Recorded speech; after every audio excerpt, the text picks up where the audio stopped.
Welcome to the Dundalk Raw Shit Show. The name describes the quality. Let's begin.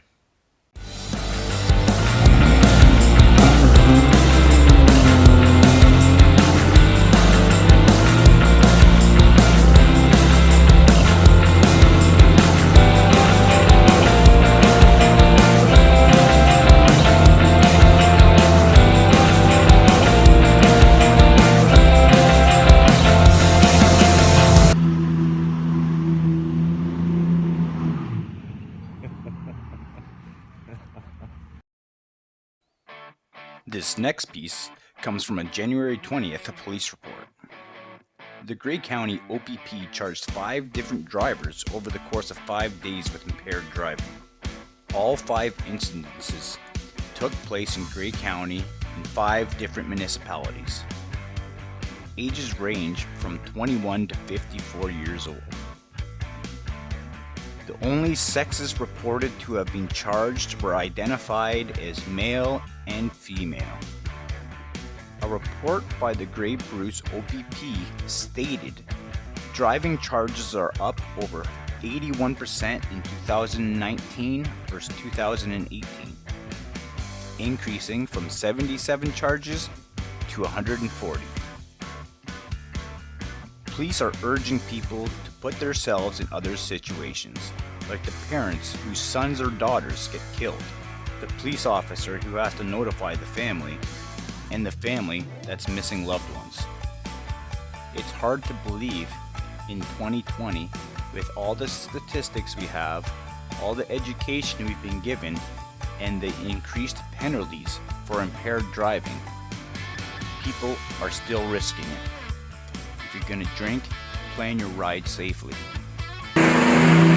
Could Dundalk host the site to store radioactive nuclear waste? No, but it sure in the fuck wouldn't surprise many residents if it did. Landowners in Bruce County have signed an agreement to do test sites for storing nuclear waste, being one of 2 possible spots to store the waste deep within our land.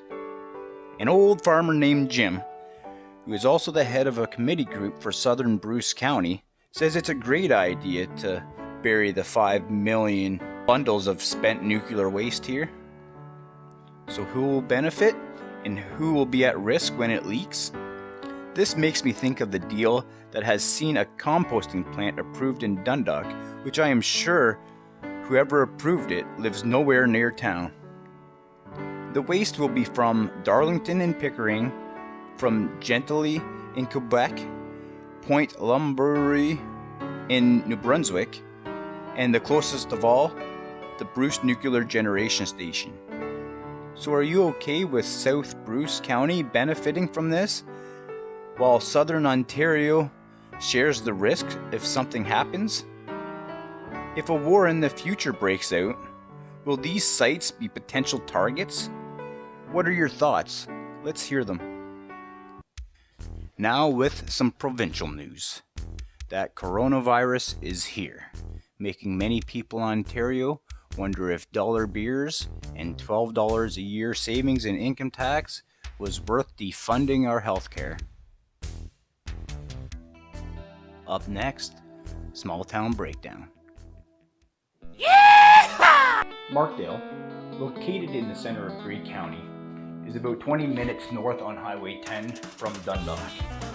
It has a population of around 1,200, and according to Wikipedia, Markdale's seen a population growth of around 3.5%, equating to 36 new people from 2011 to 2016.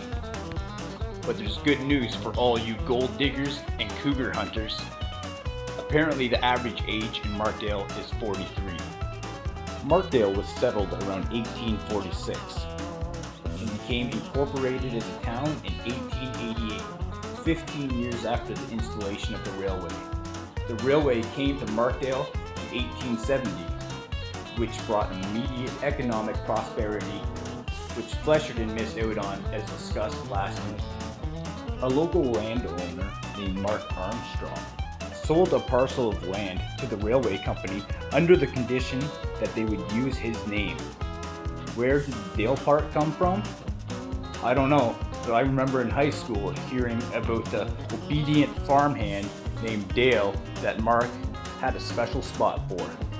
In 1880, the Markdale Standard newspaper started printing. Unfortunately, they were unable to keep up with the times of changing, and their inability to adapt led to their demise in 2012. Are you from Markdale? Let's hear your favorite place to eat. And that will conclude the Small Town Breakdown.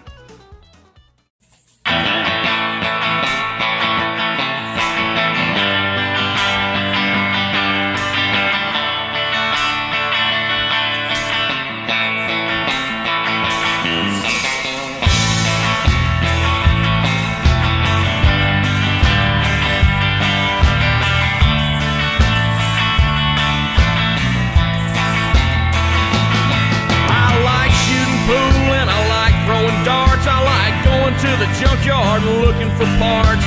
I like shooting my guns in the dark. I like to hang out in the trailer park. I got used tires for sale in good shape. I got every Dukes of Hazzard episode on tape.